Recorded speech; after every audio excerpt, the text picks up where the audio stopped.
அண்மை செய்தி, உலகக்கோப்பை மகளிர் இறுதிப் போட்டி இன்று நடைபெற இருக்கிறது. இது குறித்து பேசுவதற்காக நேரலையில் இணைகிறார் செய்தியாளர் ராஜேஷ். வணக்கம் ராஜேஷ். இன்று இந்தியா தென்னாப்பிரிக்கா அணிகளிடையே இறுதிப் போட்டி நடைபெற இருக்கிறது. இரு அணிகளுமே உலகக்கோப்பை இதுவரை வெல்லாத நிலையில் இந்த போட்டி எந்த அளவுக்கு முக்கியத்துவம் வாய்ந்ததா பார்க்கப்பட இருக்கு? விவரங்கள். சுபா வணக்கம். இன்று உலகக்கோப்பை கிரிக்கெட் போட்டி மும்பையிலே நடைபெறுகின்றது. இந்தியாவை பொறுத்தவரையிலே கிரிக்கெட் ரசிகர்களுக்கு பஞ்சம் கிடையாது. பெரும்பாலும் இந்தியாவில் அந்த கோடிக்கணக்கான ரசிகர்கள் ஒரு விளையாட்டுக்கு அதிகம் இருக்கிறார்கள் என்று சொன்னால் அது கிரிக்கெட்டாகத்தான் இருக்கும். அதிலும் குறிப்பாக ஆண்கள் கிரிக்கெட் தான் அதிக அளவிலே பார்க்கப்பட்டு வந்த நிலையில் சமீபத்திய ஆண்டுகளில் அந்த மனநிலை மாறி இருக்கிறது. பெண்கள் கிரிக்கெட் போட்டியை கோடிக்கணக்கான ரசிகர்கள் விரும்பி பார்க்கிறார்கள். நம்முடைய இந்திய பெண் விளையாட்டு வீராங்கனைகளுடைய அற்புதமான ஆட்டத்திறன் நாளுக்கு நாள் அதிகரித்து கொண்டே இருக்கிறது. முதல் முறையாக இந்திய மகளிர் கிரிக்கெட் வீராங்கனைகள் வெற்றி கோப்பையை கைகளில் ஏந்துவார்களா என்ற ஒரு பெரும் எதிர்பார்ப்பு உருவாகி இருக்கிறது. 13வது ICC வேர்ல்டு கப் போட்டியினுடைய இறுதி ஆட்டம் இன்று நவி மும்பையிலே நடைபெறுகிறது. இந்தியாவும் சவுத் ஆப்பிரிக்காவும் இரண்டு அணிகளுமே இதுவரை வேர்ல்டு கப் வின் பண்ணாத இரண்டு அணிகள். இந்த இரண்டு அணிகளும் இந்த இறுதி போட்டியிலே மோதுகின்றன. இதுவரை 12 போட்டிகள் நடைபெற்றிருந்தாலும் கூட 7 போட்டிகளில் ஆஸ்திரேலியா வெற்றி பெற்றிருக்கிறது, 4 முறை இங்கிலாந்து வெற்றி பெற்றிருக்கிறது, ஒரு முறை நியூசிலாந்து உலகக்கோப்பையை வெற்றி பெற்றிருக்கிறது. ஆனால் மிகப்பெரிய அணியாக இருக்கக்கூடிய இந்திய அணியும் அதே போல பலம் வாய்ந்த அணிகளில் ஒன்றாக இருக்கக்கூடிய சவுத் ஆப்பிரிக்காவும் வெற்றி கோப்பையை கைகளில் ஏந்தியதில்லை. இந்த முறை நாங்கள் தான் வெற்றி பெறுவோம் என்ற முனைப்போடு இரண்டு அணிகளும் ஆர்வத்தோடு அவர்கள் களமிறங்கியிருக்கிறார்கள். இரண்டு அணிகளிலும் இருக்கக்கூடிய சாதக பாதகங்கள் என்ன, யார் கீ பிளேயர்ஸ், அவர்களுடைய முக்கியமான ரோல் என்ன என்பதை குறித்து நாம் விரிவாக பார்க்க இருக்கின்றோம். இந்த ஆட்டங்களை பொறுத்தவரையில் செப்டம்பர் மாதம் 30ஆம் தேதி முதலில் லீக் ஆட்டத்துடன் தொடங்கியது. 8 அணிகள் முதலில் லீக் சுற்றில் ஆடின. அதில் 4 அணிகள் முதல் 4 இடங்களை பெற்றன. 4 அணிகள் இந்த லீக் போட்டியினுடைய சுற்று முடிவிலே வெளியேறின. செலக்டான அந்த அணிகளை பார்க்கும்போது ஆஸ்திரேலியா, இங்கிலாந்து, சவுத் ஆப்பிரிக்கா மற்றும் இந்தியா இந்த 4 அணிகளும் அரையிறுதி போட்டிக்கு தகுதியாகி இருந்தன. அதே போல ஸ்ரீலங்கா, நியூசிலாந்து, பங்களாதேஷ் மற்றும் பாகிஸ்தான் ஆகியவை லீக் சுற்றிலேயே தோல்வியடைந்து அவர்கள் வெளியேறினார்கள். இந்த செமிஃபைனல்ஸ் என்று சொல்லக்கூடிய அரையிறுதி போட்டியை பொறுத்தவரையிலே ஒரு மிகப்பெரிய பலப்பரீட்சை என்றுதான் சொல்ல வேண்டும். அந்த அளவுக்கு பெரிய ஜாம்பவான் அணிகள் இரண்டுமே வெளியேற்றப்பட்டிருக்கின்றன. குறிப்பாக சவுத் ஆப்பிரிக்கா அணி இங்கிலாந்து அணியை 125 ரன்கள் வித்தியாசத்திலே அவர்கள் வெளியேற்றி அந்த இறுதி போட்டிக்கு அவர்கள் தயாராகி இருக்கின்றார்கள். அதே போல இந்தியாவும் 7 முறை சாம்பியனான நடப்பு சாம்பியனான ஆஸ்திரேலியாவை தோற்கடித்தார்கள். அதுவும் ஒரு சாதாரண ஒரு வெற்றி கிடையாது, இந்தியாவுக்கு கிடைத்தது. இந்த ICC உலகக்கோப்பை வரலாற்றிலேயே அந்த இறுதி ஆட்டத்தில் ஒரு செமிஃபைனல்ல ஒரு 338 ரன்களை சேஸ் செய்வது என்பது சாதாரண விஷயம் கிடையாது. ஒட்டுமொத்த நாடுகளும் நினைத்தன இந்தியாவின் கதை முடிந்தது, இந்தியா வெற்றி பெறாது என நினைத்த போது இந்தியாவினுடைய 2 முக்கியமான பிளேயர்கள் கடுமையாக நின்று போராடி இந்தியாவிற்கான வெற்றி வாய்ப்பை தேடி கொடுத்திருக்கிறார்கள். அதுதான் தற்போது இந்திய அணி வீரர்கள் மீதான பார்வையை இன்னும் புருவம் உயர்த்தி பார்க்க வைத்திருக்கிறது. இந்த முறை நிச்சயம் இந்திய அணி வெற்றி பெறும் என்ற ஒரு எதிர்பார்ப்பையும் உருவாக்கி இருக்கின்றது. கடந்த முறை நடைபெற்ற அந்த செமிஃபைனல் போட்டியில இந்தியாவினுடைய கேப்டன் ஹர்மன் பிரீத்தி கவுரும் அதே போல நட்சத்திர வீரராக தற்போது ஜொலித்துக் கொண்டிருக்கக்கூடிய ஜெமீமா அவரும் 127 ரன்கள் கடைசி வரை அவுட் ஆகாமல் களத்தில் இருந்து இந்தியாவிற்கு வெற்றி வாய்ப்பை உருவாக்கி கொடுத்தார். அதிலும் குறிப்பாக அவர் செஞ்சுரி அடித்த போது கூட கொண்டாடாமல் அதை தவிர்த்து விட்டு இந்திய நாட்டினுடைய வெற்றி தான் முக்கியம், வெற்றி பெற்ற பிறகுதான் என்னுடைய அந்த செலிப்ரேஷன்ஸ் கொண்டாட்டம் இருக்கும் என்று சொல்லி அவர் நினைத்தது போலவே கடைசி வரை தைரியத்தோடு இருந்து தன்னுடைய பிரஷர்லாம் எதையும் மனசுல ஏற்றிக்காம களத்துல மிக சரியா பந்துகளை பார்த்து விளையாடி இந்தியாவிற்கு ஒரு வெற்றியை தேடி கொடுத்திருந்தார். இந்திய அணியை பொறுத்தவரையிலே ஏற்கனவே 2 முறை ஃபைனல்ஸுக்கு போயிருக்காங்க. ஆனாலும் கூட அவர்கள் வெற்றி பெறவில்லை. கடந்த 2005ஆம் ஆண்டு இதே போல இந்திய மகளிர் அணி உலகக்கோப்பையினுடைய இறுதிப் போட்டிக்கு சென்றது, ஆனால் தோல்வி அடைந்தது. அதே போல 2017லும் கூட அவர்கள் இறுதிப் போட்டிக்கு சென்றிருந்தார்கள், ஆனால் வெறும் 9 ரன்கள் வித்தியாசத்திலே வெற்றி வாய்ப்பை தவற விட்டிருந்தார்கள். அது போன்ற தவறு 3வது முறை இன்றைய தினம் நடைபெற்றுவிடக் கூடாது என்பதற்காக அனைத்து வகையிலும் இந்திய மகளிர் அணியினர் தயாராகி இருக்கின்றார்கள். எனவே இன்றைய பரபரப்பான ஆட்டம் 3 மணிக்கு நவி மும்பை மைதானத்திலே தொடங்க இருக்கின்றது. குறிப்பாக இந்த மைதானத்தை பொறுத்தவரையில் பல்வேறு விஷயங்கள் சொல்கின்றார்கள். பேட்டிங் சாதகமான ஒரு விஷயம் என்று. இந்தியாவை பொறுத்தவரையிலே ஆஸ்திரேலியாவுடன் செமிஃபைனல்ஸ் அந்த அரையிறுதியிலே வெற்றி பெற்ற உற்சாகத்தோடு அவர்கள் களமிறங்குகிறார்கள். அதே போல சவுத் ஆப்பிரிக்காவை பொறுத்தவரையிலே கடந்த 3 போட்டிகளில் இந்தியாவை தோற்கடித்திருக்கிறார்கள்.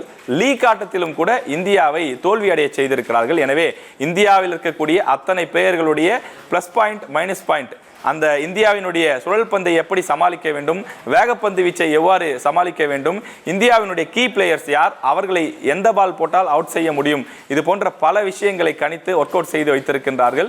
எனவே யாருடைய கணிப்பு, யாருடைய பலம் வெற்றி பெறப் போகிறது என்பதை நாம் பொறுத்திருந்து பார்க்க வேண்டும். இந்தியாவினுடைய அந்த கீ பிளேயர்ஸ், முக்கியமான பிளேயர்ஸ் என்று நாம் பார்க்கும்போது இந்தியாவினுடைய ஒரு சூப்பர் ஸ்டார் போல இருக்கக்கூடியவர் ஸ்மிருதி மந்தனா, ஒரு மிகப்பெரிய பவர் ஹிட்டராக இருக்கக்கூடியவர். தற்போது இந்த ஐசிசி வேர்ல்டு கப் ஆட்டத்தில் ஒரு சதம் 2 அரை செஞ்சுரி என்று சொல்லி மொத்தம் 389 ரன்களை குவித்திருக்கிறார். அதே போல வளரும் சூப்பர் ஸ்டாராக இருக்கக்கூடிய ஜெமிமா ரோட்ரிக்ஸ், இவர்தான் கடந்த ஆட்டத்திலே மிகப்பெரிய ஒரு வெற்றியை தேடி கொடுத்தவர். அவரும் ஒரு 100 ரன்கள், அதே போல ஒரு அரை சதம் என்று மொத்தமாக 268 ரன்களை விளாசி இருக்கின்றார். கேப்டன் ஹர்மன் பிரீத் கவுரை பொறுத்தவரையிலே மிக நீண்ட அனுபவம் கொண்டவர்.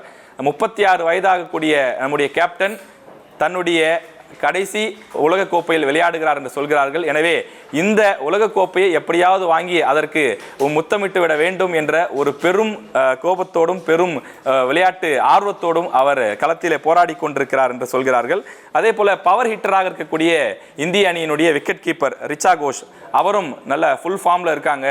அவங்களுடைய அந்த ஃபுல் ஃபார்ம் இன்னைக்கு கை கொடுத்துச்சு அப்படின்னா இந்தியா மிகப்பெரிய ரன்களை குவிக்கும் அப்படின்னு சொல்லி விளையாட்டு ஆர்வலர்கள் சொல்கிறார்கள். இந்திய அணியை பொறுத்தவரையிலே சுழல் பந்து வீச்சு இந்திய அணியினுடைய ஒரு பெரிய பலமாக பார்க்கப்படுகிறது. குறிப்பாக தீப்தி சர்மா இதுவரை 17 விக்கெட்டுகளை இந்த தொடரில் எடுத்திருக்காங்க. அதே போல சரணி 13 விக்கெட்டுகளை எடுத்திருக்கின்றார். கிராந்தி கவுட் பொறுத்தவரையில் 9 விக்கெட்டுகளை எடுத்திருக்கின்றார். இந்த 3 பேரும் இன்றைக்கும் கை கொடுக்கக்கூடிய பட்சத்திலே, அதிக விக்கெட்டுகளை வீழ்த்தக்கூடிய பட்சத்தில் இந்திய அணியினுடைய வெற்றி உறுதியாகும் என்று சொல்லப்படுகிறது. எதிரணியில் இருக்கக்கூடிய சவுத் ஆப்பிரிக்கா அணியும் ஒரு சாதாரண அணி அல்ல.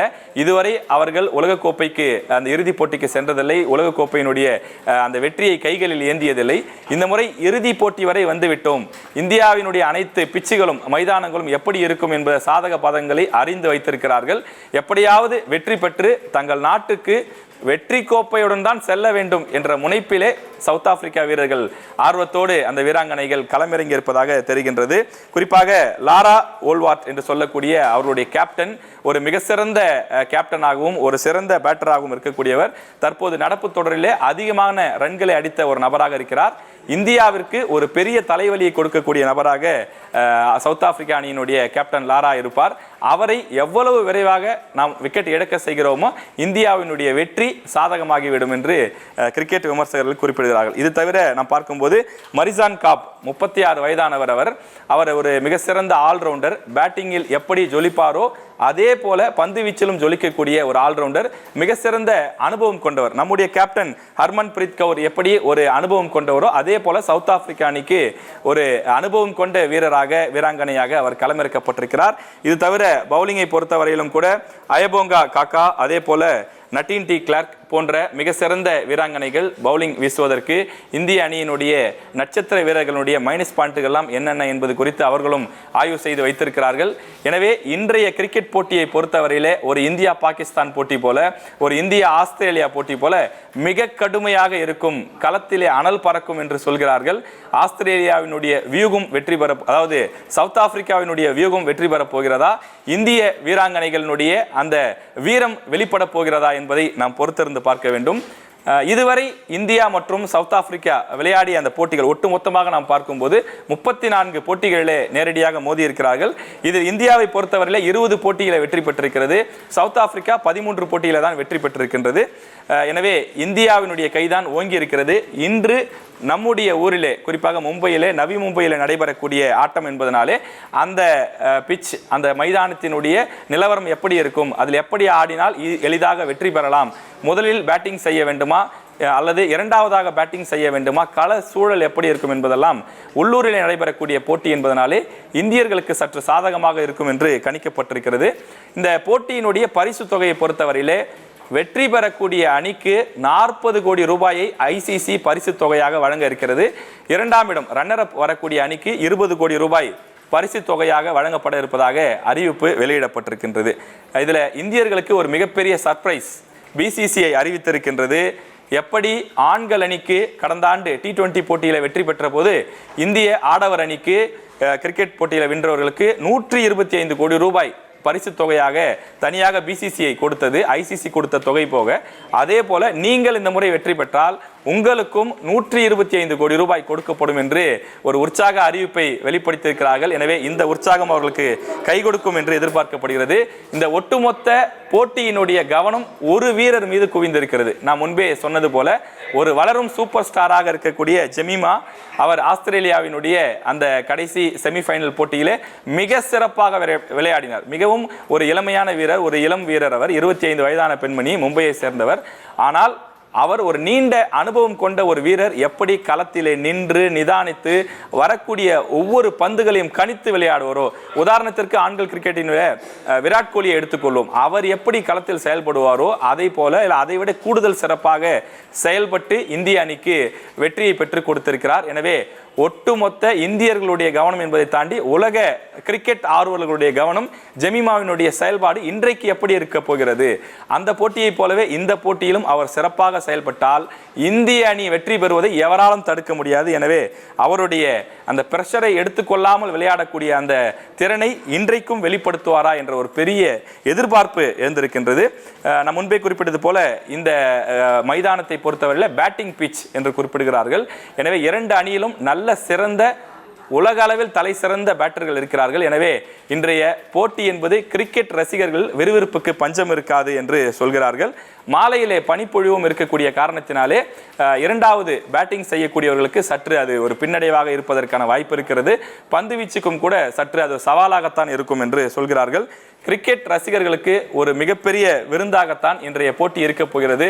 இந்தியா, சவுத் ஆப்பிரிக்கா இரண்டில் யார் வெற்றி பெற்றாலும் இதுவரை கோப்பையை வெல்லாத நாடுகள், இருவரில் யார் வேண்டுமானால் வெற்றி பெறலாம். திறமைக்கான ஒரு அங்கீகாரம், கிரிக்கெட் ரசிகர்களுக்கு ஒரு மாபெரும் விருந்து இன்றைய மகளிர் உலகக்கோப்பை கிரிக்கெட் இறுதிப் போட்டி.